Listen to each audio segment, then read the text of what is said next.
자, 키키올릭입니다. 치치파스가 지금 예상을 깨고 2024년 클레이 시즌에 일단은 왕자로 떠올랐습니다. 지난 주말에 야닉 시너를 4강에서 물리쳤죠. 그리고 캐스퍼 루드를 결승에서 꺾고 세 번째 몬테카를로 마스터스 우승을 차지했습니다. 자, 4강전 저희가 입중계로 함께 했었는데요. 굉장히 재밌었습니다. 시간 가는 줄 모르고 그 야닉 시너와 치치파스의 4강전 굉장히 명승부였고요. 그때 이제 저희가 다 시간 관계상 다 못하고 끊었는데 시너가 3세트에 앞서가다가 논란이 되는 상황이 나왔죠. 치치파스의 서비스가 분명히 더블 폴트였는데 심판 주심이 보지 못했고 그것을 클레이 코트는 호크아이가 없기 때문에 넘어갔습니다. 그것이 그 서브로 인정이 되면서 승부가 뒤집어지는 그런 결과가 나왔습니다. 논란의 어떤 장면이 있었는데 그럼에도 불구하고 치치파스가 야닉 시너라는 정말 핫한 선수를 클레이긴 하지만 4강전에서 풀세트 접전 끝에 물리치고 결승에 올라서 또 하나의 클레이 스페셜리스트라고 할 수 있는 캐스퍼 루드를 2대0으로 완파하고 다시 한번 클레이 코트에선 나 한 가닥 한다라는 걸 보여줬습니다. 자, 뭐 이제 시작이긴 하지만 클레이 시즌에서 가장 많은 점수 랭킹 포인트를 얻은 선수로 일단 치치파스가 등록이 됐고요. 올 시즌에 예상 밖으로 이번 프랑스 오픈에서 쟁패를 다툴 것으로 예상했던 조코비치, 알카라스가 나란히 부진과 부상으로 인해서 이번 몬테카를로 마스터스에서 제대로 활약을 보이지 못했죠.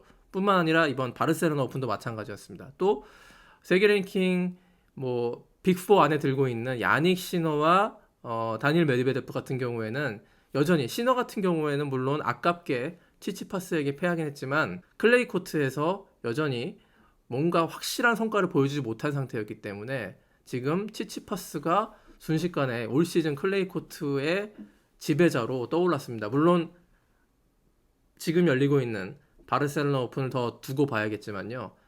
그러면 치치파스가 왜 클레이 코트에서 강한지를 제가 나름대로 분석을 해봤는데요. 클레이 코트에서 치치파스는요. 백핸드의 테크닉적인 약점이 지워진다고 볼 수 있습니다. 저는 그 이유를 클레이 코트가 굉장히 느린 코트잖아요. 공이 튀고 올라오는 시간이 넉넉하죠. 그래서 칠 시간이 넉넉해지는.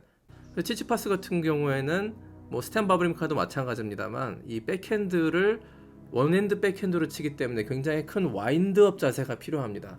자, 백스윙이 크죠. 이렇게 루핑을 그리면서 아래에서 위로 올려치는 상향 스윙을 하는데 이 클레이 코트이기 때문에 빠르지 않고 천천히 오는 그 공을 시간적인 여유를 갖고 충분히 감아칠 수 있다는 점에서 치치파스의 백핸드가 더 위력적이 된다. 이것이 첫 번째 이유라고 생각을 하고요.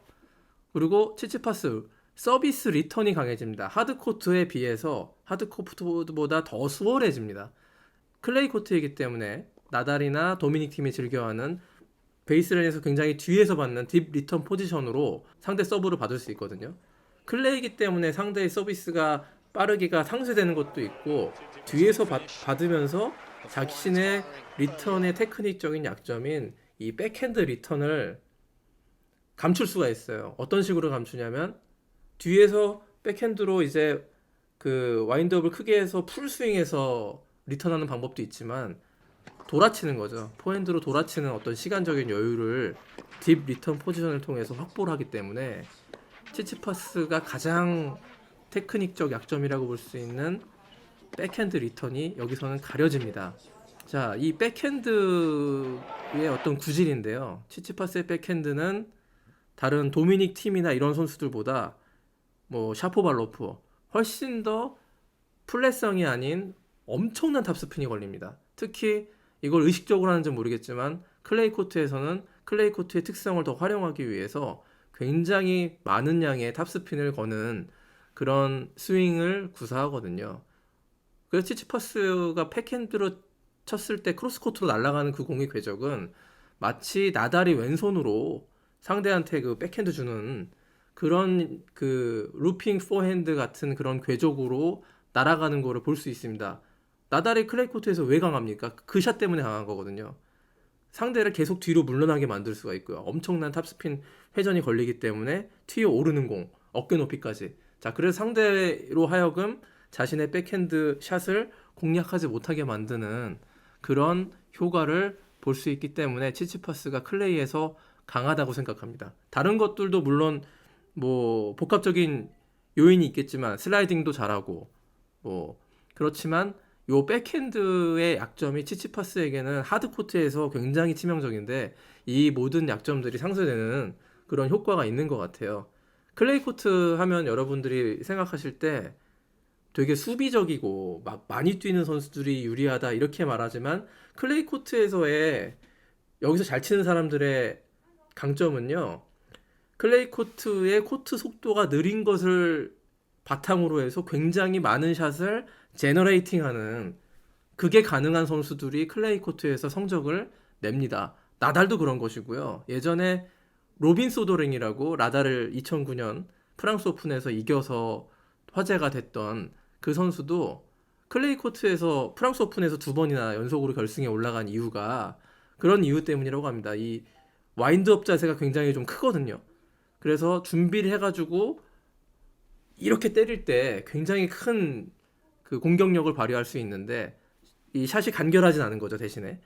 그런 선수들이 클레이 코트에서 굉장히 공격성을 더 극대화하면서 좋은 성적을 내는데 치치파스가 바로 백핸드를 그러한 방식으로 해서 공격적으로 칠 수 있는 그런 조건을 갖고 있습니다.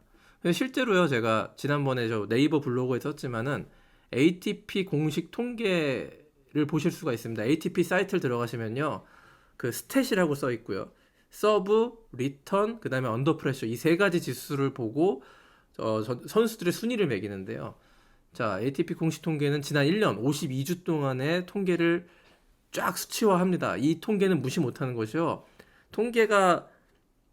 통계의 양이 작으면은 그거는 무시할 수 있지만 1년을 쫙 펼치거나 커리어 전체를 펼치거나 이 수십 수백 경기가 이렇게 들어가 버리면요. 이거는 하나의 그 지표가 되는 겁니다. 믿을 만한. 그래서 이 통계에 의하면요. 지난 52주 동안 치치파스의 서비스 지수, 서브를 몇 위 하느냐 전체에서 현역 선수들 가운데 지금 8위예요.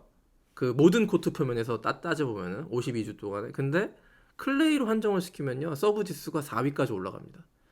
자, 이와 마찬가지로 리턴이 더 중요한데 리턴 지수가 치치파스가 하드, 잔디, 클레이를 합하면은 리턴 지수가 전체 ATP 선수들 가운데 41위밖에 안 됩니다. 톱 10 치고는 굉장히 형편없는 리턴 수치죠. 그만큼 치치파스는 서비스 게임을 기반으로 한 공격적인 선수란 뜻인데 이것이 클레이 코트로만 한정됐을 때 리턴 지수는 41위에서 17위로 수직 상승하거든요. 그만큼 클레이에서 치치파스는 확실하게 다른 좋은 테니스를 보여주고 있다는 뜻입니다.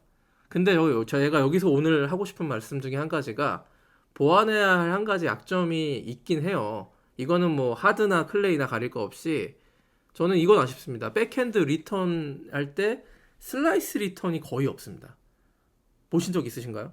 치치파스가 에드코트나 뭐 그 듀스코트 상관없이 백핸드로 첫 서브 혹은 세컨 서브, 킥 서브가 왔을 때 모든 저 백핸드 리턴을 다 드라이브로 칩니다. 이게 굉장히 공격적으로 받아치겠다는 뜻은 좋은데 때로는 이게 리턴이 인플레이가 안 될 때가 많아요. 이게 공격적인 드라이브로 받아치다 보면은 아무래도 타이밍이 맞기가 쉽지 않고 그러다 보니까 좀 수비적으로 블락을 해줄 수 있어야 되는 리턴이 있어야 되는데 치치파스는 원핸드 백핸드임에도 불구하고 이 슬라이스 리턴이 거의 없는 선수입니다. 이게 굉장히 저는 기술적인 결함이라고 생각을 하는데요. 멀리 갈 필요 없이 지금 잘하고 있는 디미트로프 그리고 예전에 로저 페더러 다 백핸드 쪽으로 어떤 강서브가 왔을 때 이것을 슬라이스로 리턴을 블락하는 가볍게 그리고 템포를 좀 줄여주는 상대가 저 빠른 템포로 3구를 공격하지 못하게 그리고 자기가 또 리커버리 스텝을 밟아가지고 코트를 리커버리 할 수 있는 그런 슬라이스 리턴이 있는데요. 치치파스는 슬라이스 테크닉이 워낙에 좀 덜 완성됐다 보니까 그라운드 스트로크에서도 슬라이스 별로 안 치죠. 요런 점이 좀 아쉽다. 만약에 빠른 하드코트에서 치치파스가 백핸드 슬라이스 리턴을 구사할 수 있다면 치치파스가 메이저 대회에서 물론 호주 오픈 결승까지 올라갔지만 더 빈번하게 4강 결승까지 갈 수 있는 그런 굉장한 선수가 될 수 있다. 저는 그렇게 생각합니다. 이걸 뭐 치치파스 코치나 아버지가 모르지 않을 거예요. 근데 참 이게 뭐 말은 쉽죠. 저도 입테니스지만 말로 어떤 선수가 이거 못한다라는 건 할 수 있지만 이거를 보완하기 위해서는 정말 끊임없는 노력을 해야 되고 근데 대부분요 보완이 됩니다. 이걸 다 나달도 처음에 백핸드가 사실은 수준 이하였고 서브도 굉장히 약했잖아요. 근데 커리어 30살 넘어서부터 서브랑 백핸드 크로스 엄청 날카로워졌고요. 그 조코비치도 발리가 별로였거든요. 발리, 보리스 베커, 이바니세비치 만나가지고 서브 발리 다 서브 앤 발리까지 하는 선수로 됐잖아요. 이게 다 뭐 사실 저희들도 연습하면 다 할 수 있는데 ATP 탑 10, 탑 5에 드는 선수들이 연습을 했을 때 못할 게 뭐가 있겠습니다. 치치파스도 분명히 더 올라갈 수 있는, 저는 이렇게 단점을 얘기하는 게 좀, 야 주제에 무슨 뭐 ATP 톱 5 그랜드슬램 우승 후보를 평가하냐 하지만 치치파스에게도 정말 도움이 되는 얘기라고 좀 봅니다. 그들도 모르지 않을 것이고요. 예. 근데 모든 선수들이 다 그런 걸 알면서 이걸 정말 해결하기는 쉽지 않다. 이것이 결론입니다. 오늘 또 4월 20일자 키키올릭 테니스 라이브 마치고요. 토요일 밤 라이브. 다음 주 토요일 같은 시간 9시에 인사드리도록 하겠습니다. 예. 고맙습니다.